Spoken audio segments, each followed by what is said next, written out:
You use website every day, but did you know that the developer who made the website had to mark certain parts of a website using HTML? For example, this Wikipedia page has a heading which was marked using h1 tag, and it has a paragraph which was marked using p tag, and it has an image which was marked with an image tag. So all of these tags I'm talking about are actually HTML elements. So if you didn't already know, let me tell you that HTML is a language used to create web pages. So if you also want to learn to create your own web page, then you are in the right place. So let's get started and let's write our very first HTML program, and let's write hello world.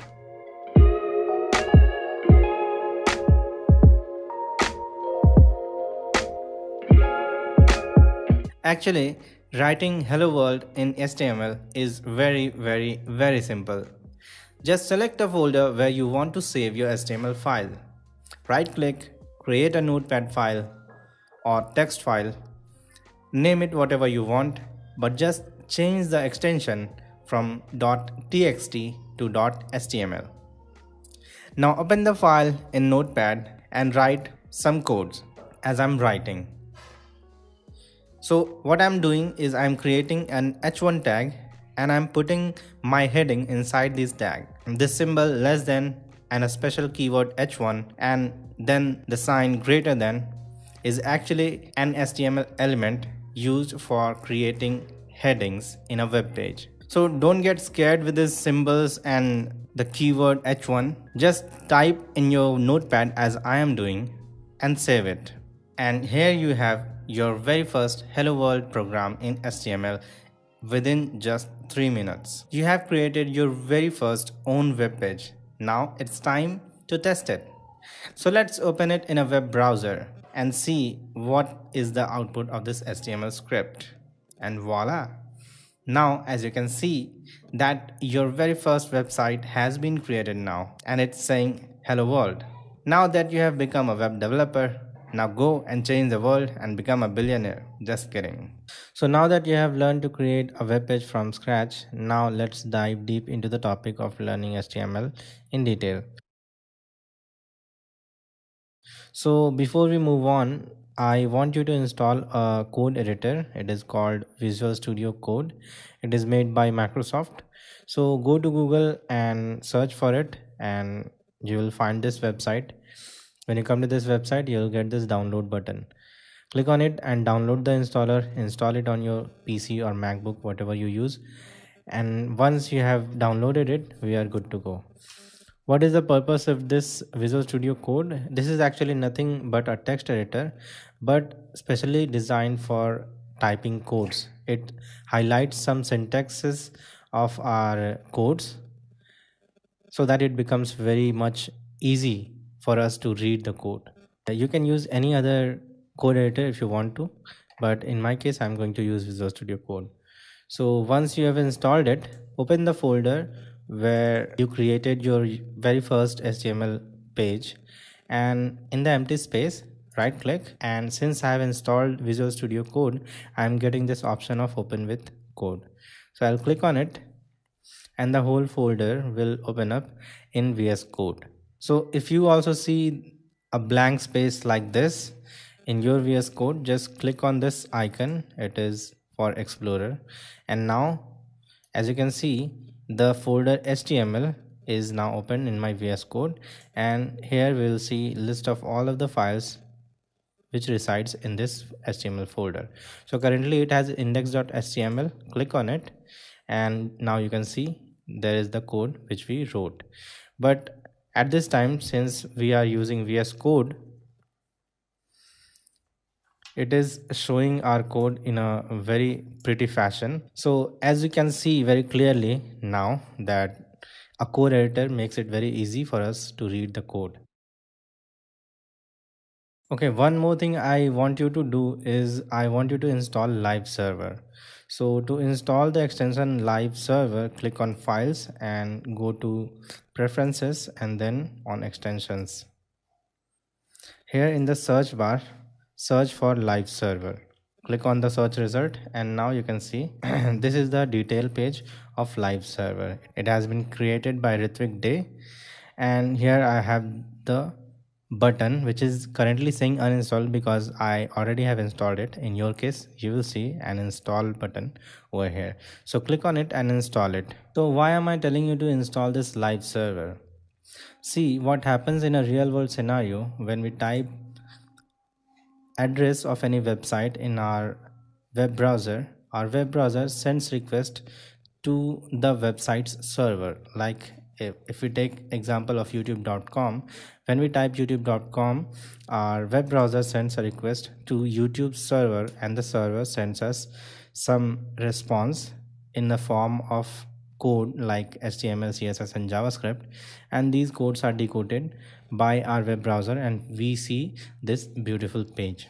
So to mimic the real world scenario, I am asking you to install this live server, and from now on we will serve our HTML files using this live server. So go ahead and install it. And now if we come back to our Explorer and click on index.html, and we have this index.html file. Now if you right click, and you will find an option of open with live server since you have installed live server.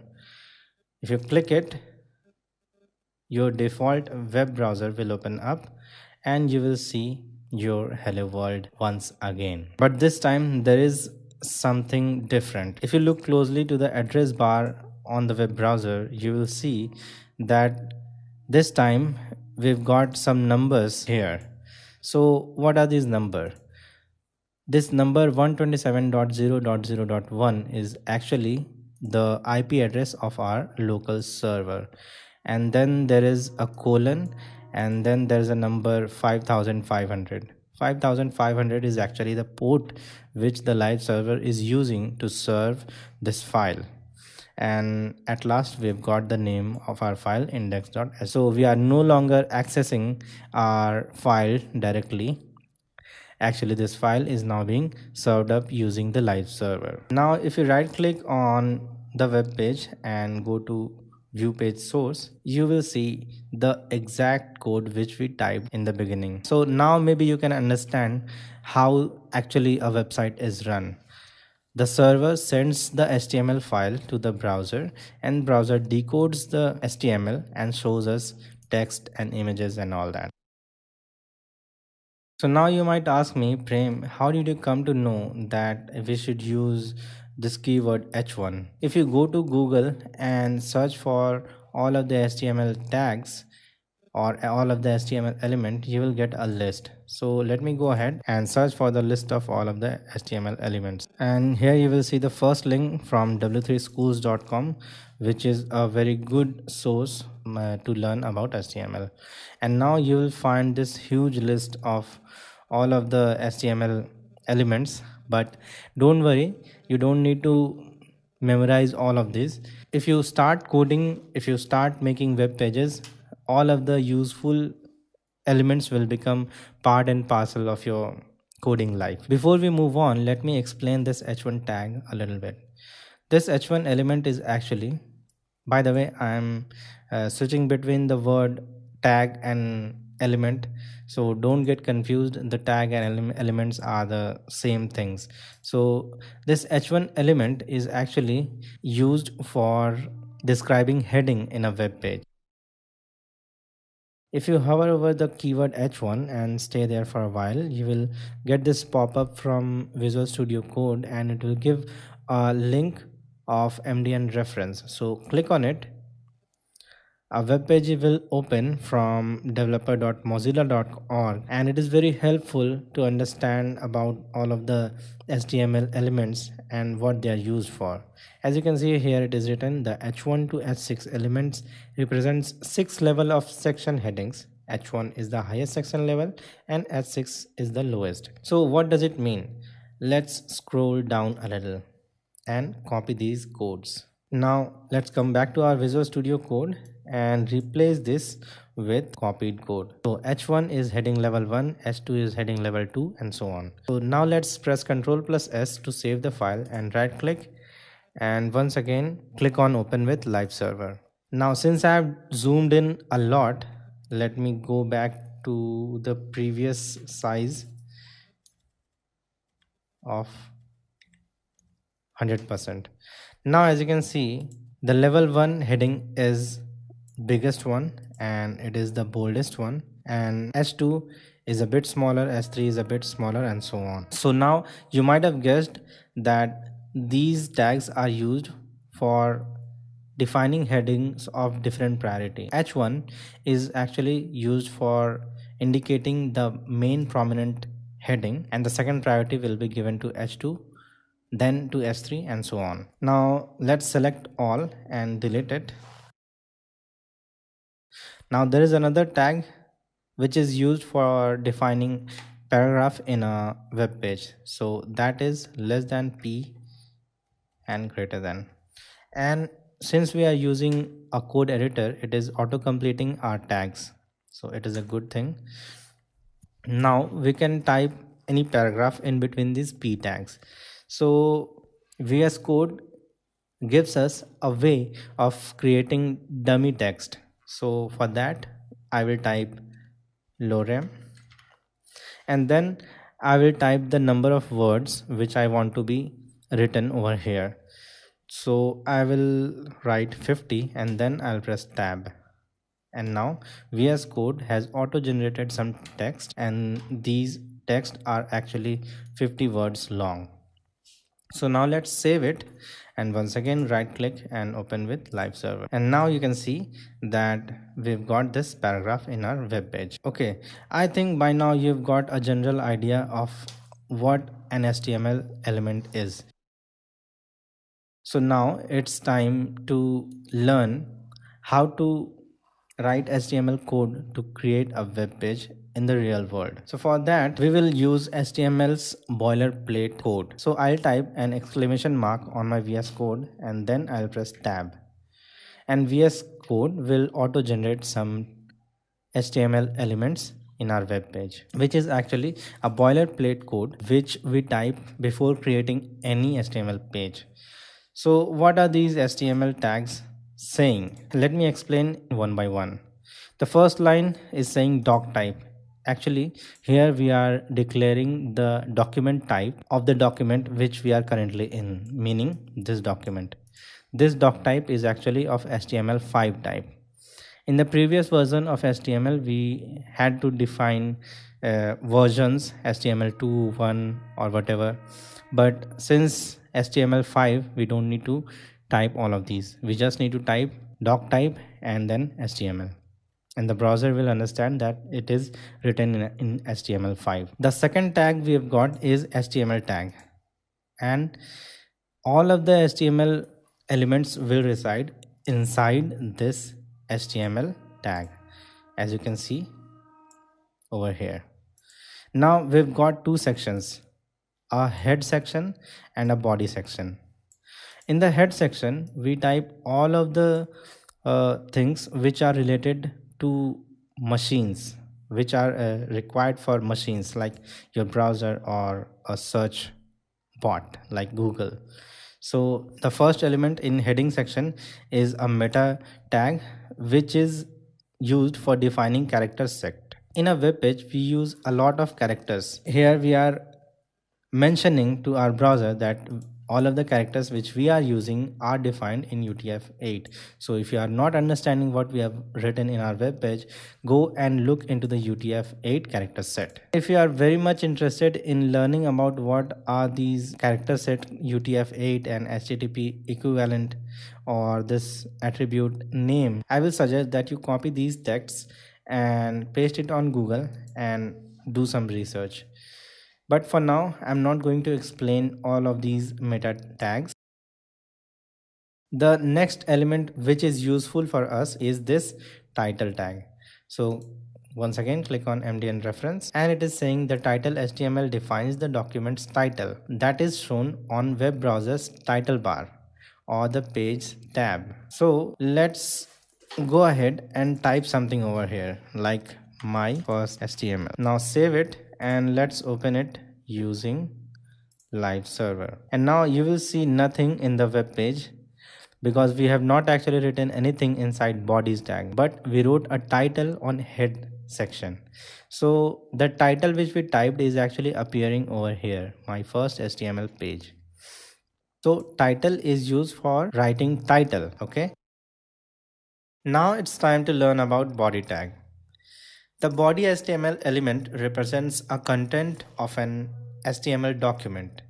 There can be only one body element. This means that all of the heading tag and paragraph tag which we used before actually should have been written inside the body tag. So all of the content of a web page are written inside body tags.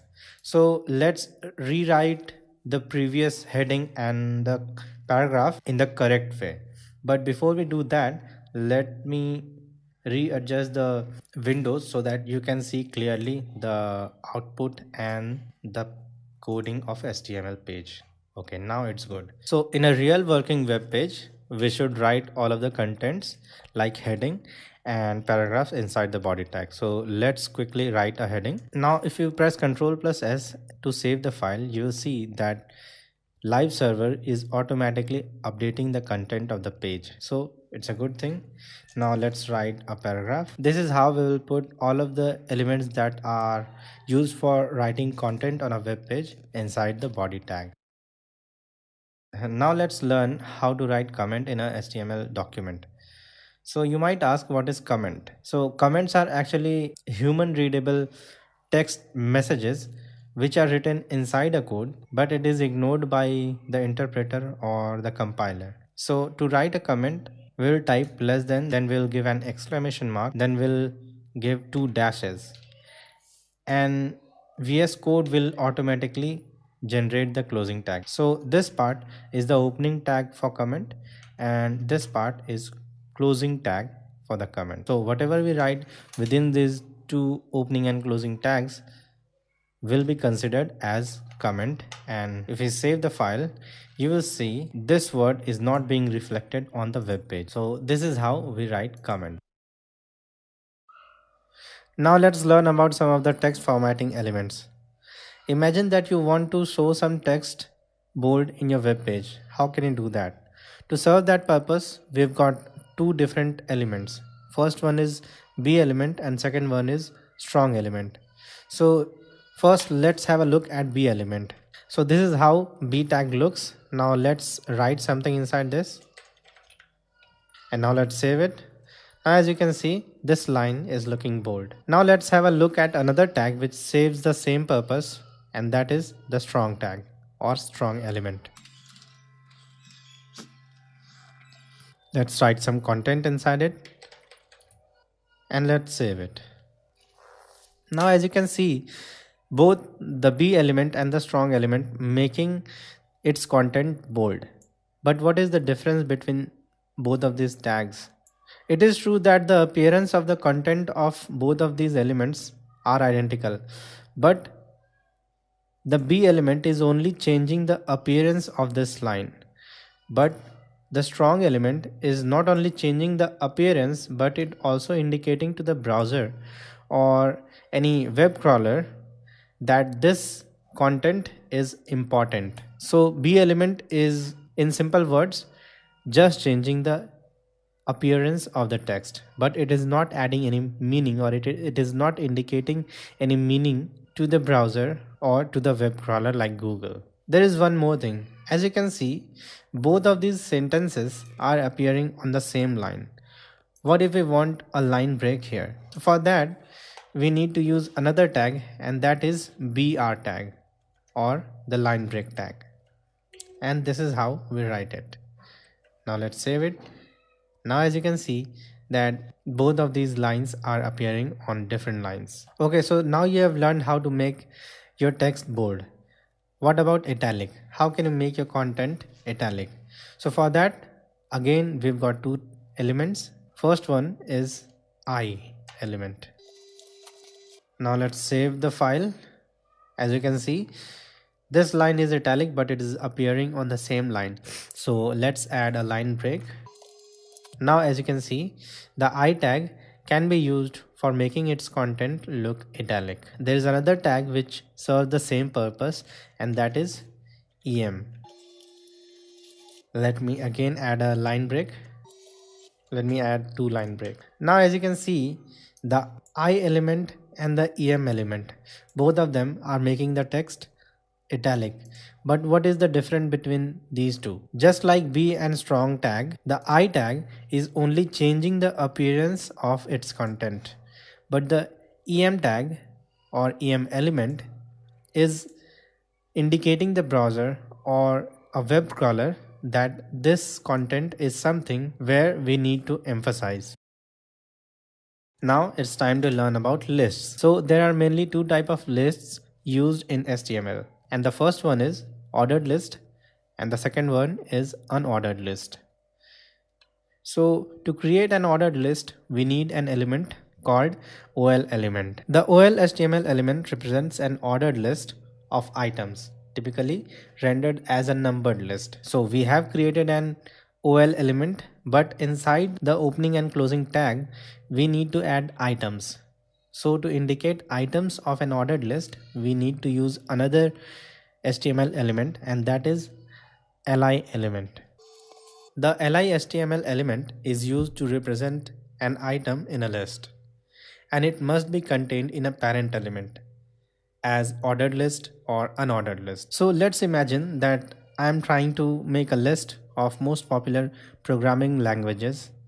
So let me first give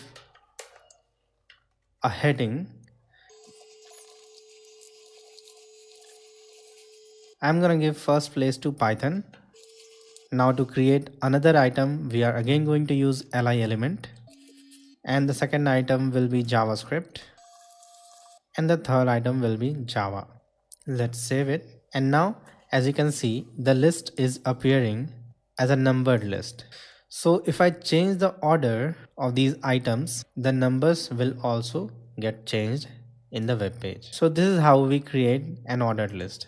Now let's learn how can we create an unordered list.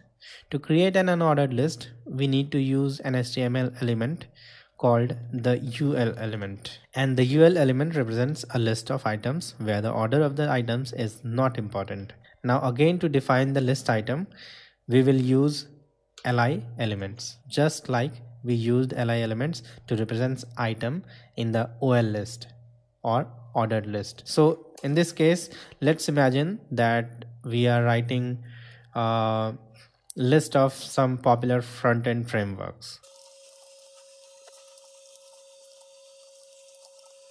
Now let's save it. And now as you can see, an unordered list is typically rendered as bulleted items.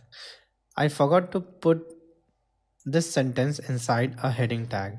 So let me go ahead and put it inside an h3 tag or h3 element. In an unordered list, the order of items is not important, and I have a typo here. Let me correct it. Okay, so this is how we create an unordered list. Now it's time to learn about tables. How can we show a table on a web page? So to explain that, let me first show you a table. This is a Google spreadsheet. Now let's imagine that we have a table where there are rows like this and there are columns like this, and the top row is kind of heading and the first column is also like side heading. So how can we create this kind of table in a web page? For that, let's create a section for table.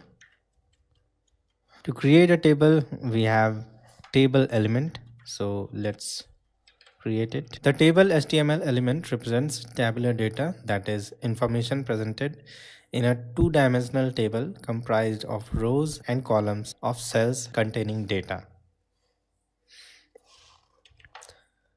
We will define our first table row.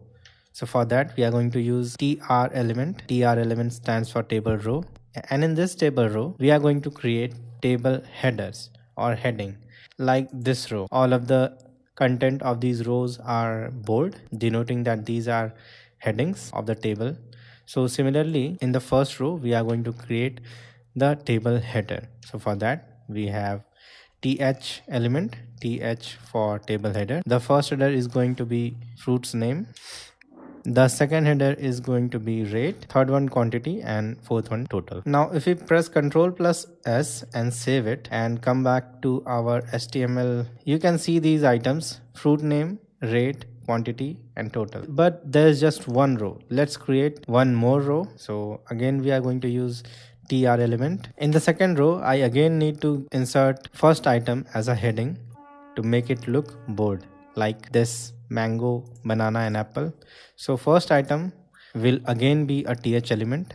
Now the second element in second row will be table data. So let me go ahead and insert some table cells. Now let's save it and come back to our page. And as you can see, our table is appearing like this. And as you can see, the first row of our table is visible now. Now let's copy this row and create few more rows. The second row is going to be for banana, and I'm gonna set quantity to 80, and I'm gonna set rate to 80, quantity to 4 kgs, and the total amount will be 320. The third item is going to be apple.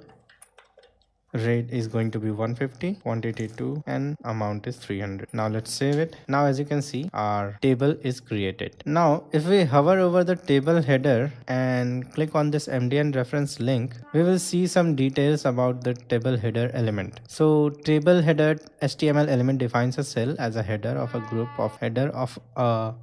of table cells. The exact nature of this group is defined by the scope and headers attribute.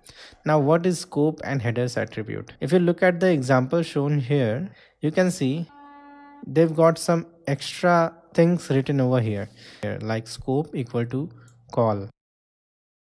First of all, what is it written over here? Scope equal to call, what is it called? It is called attribute.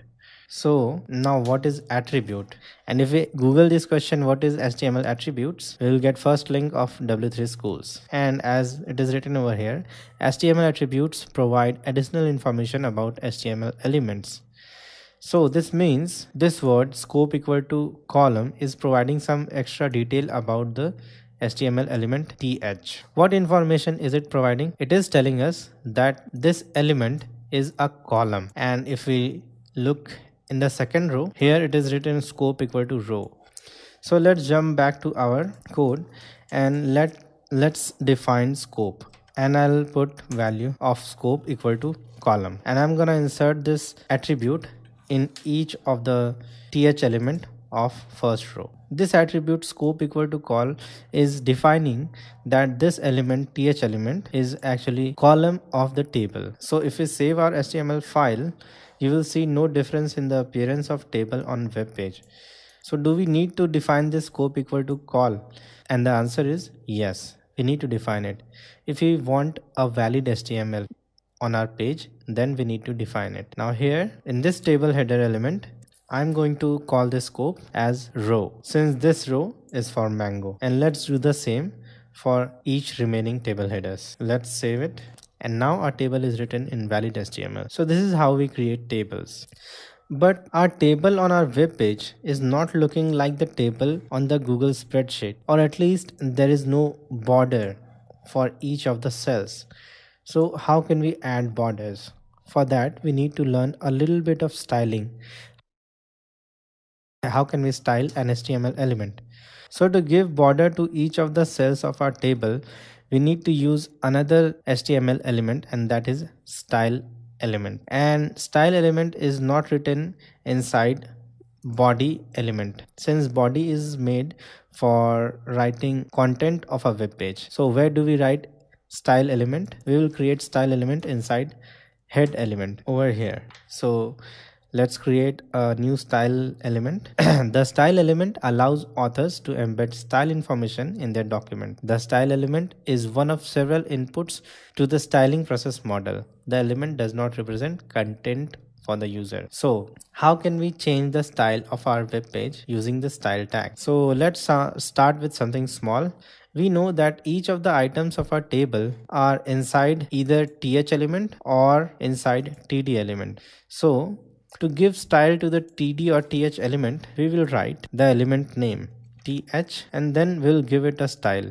So for that we will write a curly brace, we'll give a curly brace, and then we are going to write some css property like border colon, we want to give border of 1 pixel, so I will write 1 pixel solid. Now let's save it, and as soon as I save this file, you can see the appearance of the cells on the web page has changed, and now there's a border around each of the table cells or table header, I must say. So what did we write inside the HTML element? We wrote the name of the element to which we want to apply this style.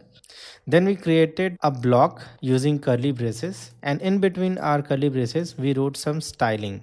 We wanted to give border to the th element, we wanted the border to be 1 pixel thick, and we wanted it to be solid as in a solid line, and we wanted to give black color to that line. If I change the color here, if I change the color from black to red and save, you'll see that the border color has changed. And if I change the thickness from 1 pixel to 10 pixel, you will see a thick 10 pixel border. So let me change it back to 1 pixel solid and black. Now we have given border to our th elements, but what about td elements? If we want to give the same styling to td elements also, we can simply write that element's name also over here like this. And now our table header and table data, each of the elements have border of 1 pixel solid black. If you want to make your table look a little bit better, then you can also provide padding to each of these elements.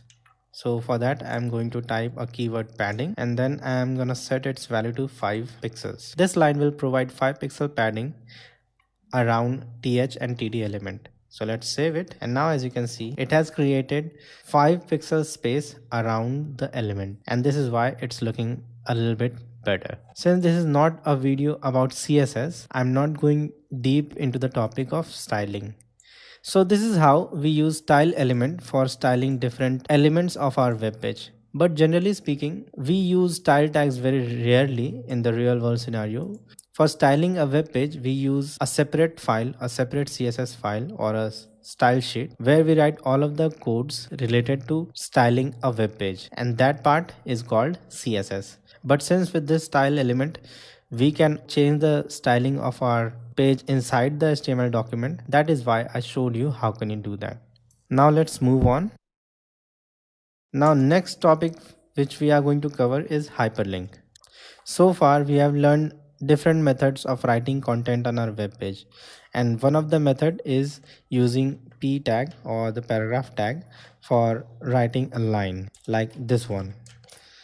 Now if we save it, this line is appearing at the bottom of our page. But what if we want to change it into a link? For that we've got an anchor tag. So let's replace this paragraph tag with an anchor tag, and an anchor tag is denoted by just a single letter A. Now if we save the file, you will see that nothing happened. Our text is not looking like a link. So what happened? Actually, we need to write an attribute in the anchor tag, and that is the Href or hyperlink reference. This attribute is used to define the path where we want the user to be redirected when this link is clicked. Like we can write any web address over here. So let me write web address of google.com. Now let's save it, and now as you can see, this line is looking like a link, and when we hover over it, we can see a hand, and if I click on it, we will be redirected to the google.com. So this is how we create a link. I think our web page, it will be much better for you to see this line at the top. And since we have created so many elements, our web page is heavily populated. So let's delete all of the things which we have already learned and save the file. And now as you can see, the link is being shown at the top. Now let me show you how can you connect different pages of your website using this hyperlink. Let me open the Explorer by clicking on this Explorer toggle button, and let me right click in the blank space and I'll create a new file, and I'm gonna name it another page .html. Now this is a brand new page, so let's write a boilerplate HTML. So for that I'm gonna write an exclamation mark and then I'll press tab, and VS Code will automatically generate the boilerplate for us. So let me give it a title, welcome to another page, and let's write a heading. Let's save it. Now come back to index.html and let's change the href value from google.com to our another page.html. Now hit save. Now if we click on this is my line, we will be redirected to another page, and now you can see the heading is saying welcome to another page, or the title is saying welcome to another page, and the message is hello and welcome to another page of your website. So this is how we can connect different pages of our website. Now if we wish, we can create a link back to our index.html in this another page.html. So let's create a hyperlink, give it an href attribute and set the value to index.html, and let's write the content, and inside the content I'm going to write go back to index page or go back to home page. Let's save it, and now you can see there's a link go back to home page. If I click on it, I will come back to the index page, my first HTML page, as you can see. So this is how we create a hyperlink on a web page. Now let's move on to another topic. How can we add an image on our web page? So first of all, to show an image on a web page, we need to have an image. So I'm gonna go to the location where this file is. So I'm gonna right click on index.html and I'll click reveal file in Explorer, and in this folder I'm going to put an image. So in this folder I have added a cat's image. Now let's close it. Let's collapse the Explorer, and here to embed an image on our web page I'm going to use img tag, and an img element represents an image, and like anchor element, this image element also needs an attribute to be defined, and that attribute is src, or the source attribute. And in the source attribute we will give the address of the image file which we want to show on our web page. So in my case the file name is cat.jpg. Now let's hit Ctrl+S to save the file, and you can see that there is no image shown on the web page. And why is that? Cat.jpg, this is the image, and I am in index.html image. What am I typing wrong? src. Okay, I have a typo. Instead of src I have written scr. That is why it did not work. So let's type src and press Ctrl+S and come back to our tab, and you can see there is an image, but this image is too huge to be shown in such a small place. Even if I maximize the window, we still can't see the whole image.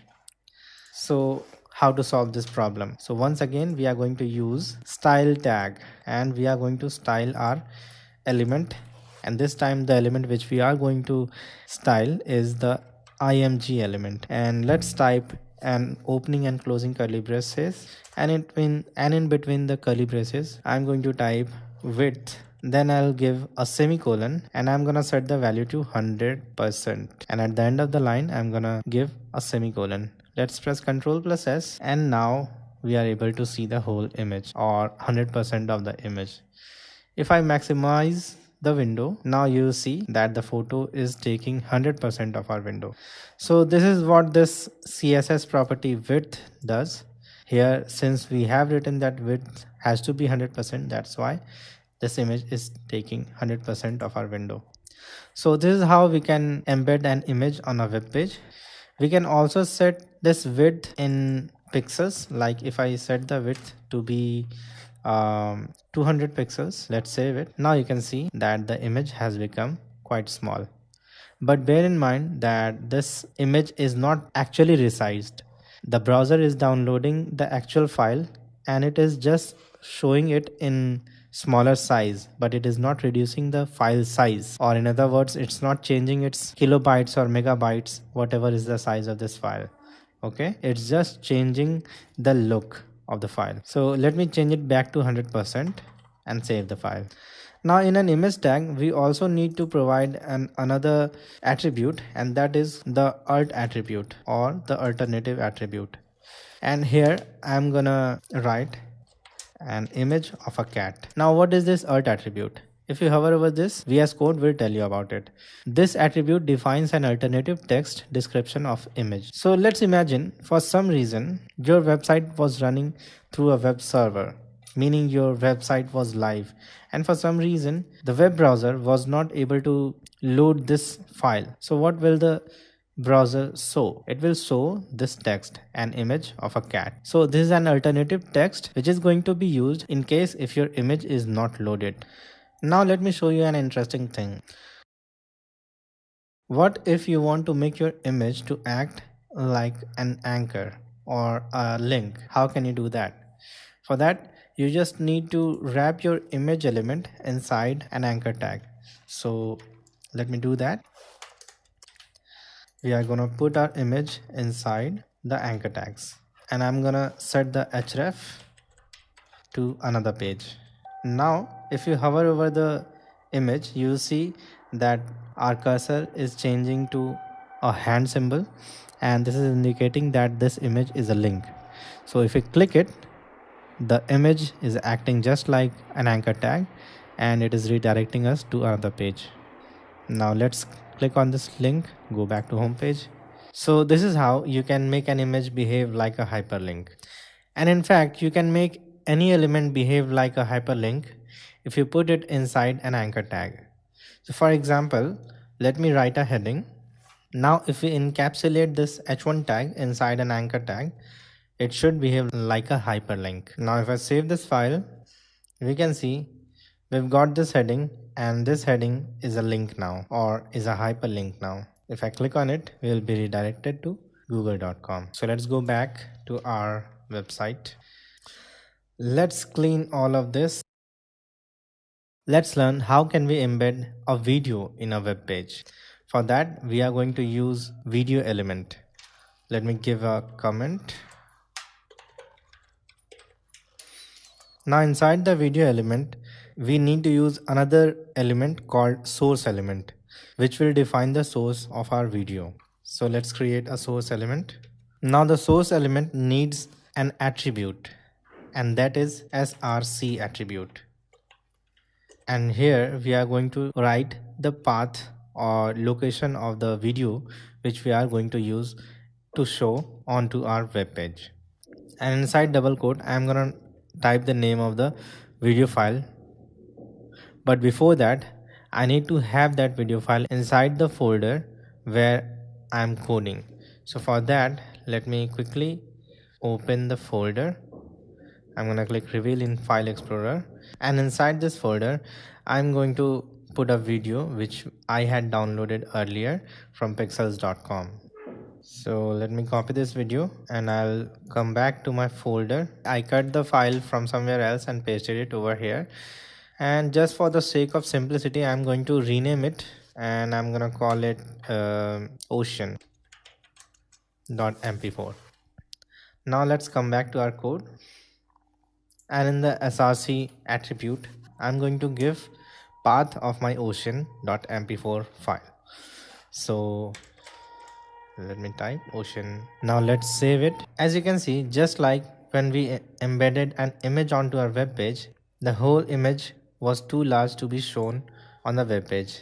Similarly, the video resolution is also too high to be shown completely on this web page. So once again, we will set the width of this video element to 100%. Okay, so now we are able to see the whole video, but still it is not playing, and there is no control like play, pause or next button. So how to bring control button so that we can play the video? For that, in the video element, we are going to add an attribute called controls. And we don't need to give any value to this attribute. Just save the file, and now you can see we've got control of our videos. Here is the play button, and from here we can adjust the volume. and we can also make it full screen. So let's play this video and see. So this is how we can embed a video on a web page. Just like we added a video file, we can also add an audio file using an audio element. So for that, we are going to use an audio element. So let's create an audio element, and inside audio element we need to create another element called source, which will define the source of the audio. So once again, I need an audio file to be defined over here.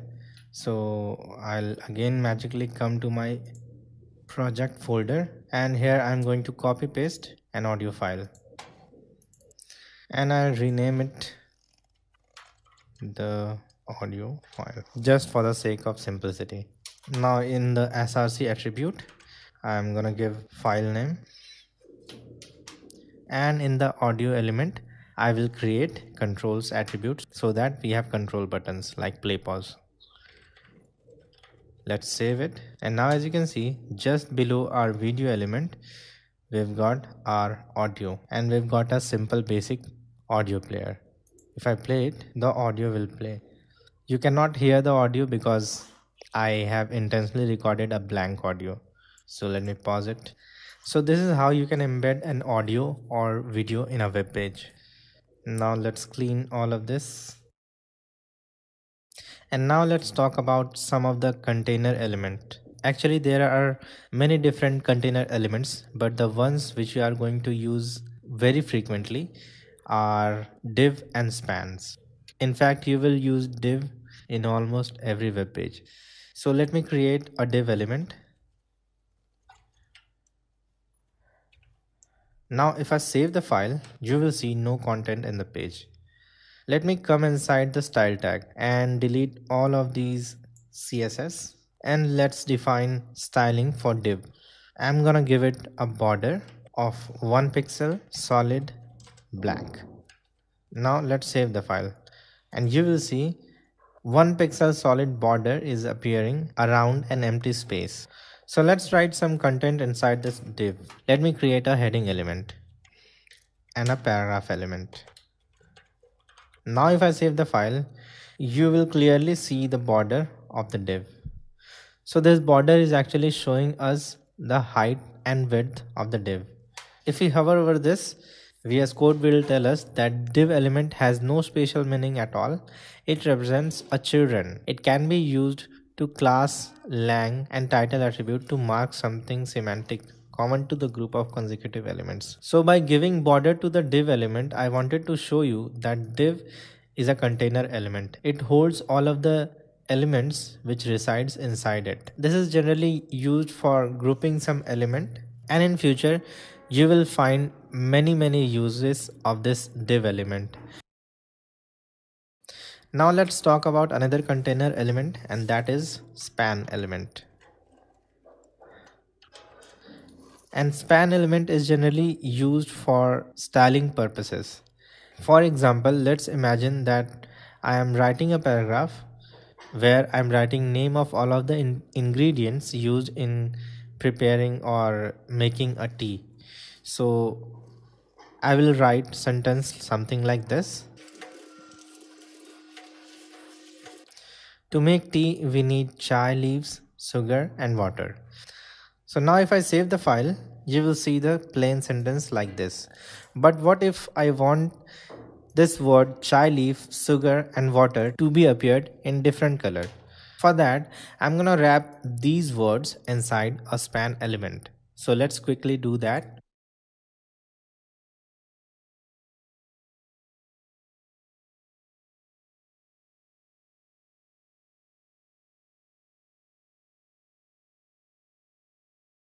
Now inside the style tag, we can define style for span element.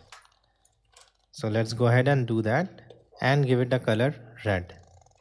Now let's save it, and now you can see that all of the span elements are colored red. So this is one way of giving same style to multiple elements, but this is not a good method. Here inside the style element, we are directly targeting the span element. But what if we use span element in any other place of our web page, that span also will get colored. So we need to define that we want to grab these three specific spans. For that, we will give the spans a class and we will target these spans using that class. So how can we define class?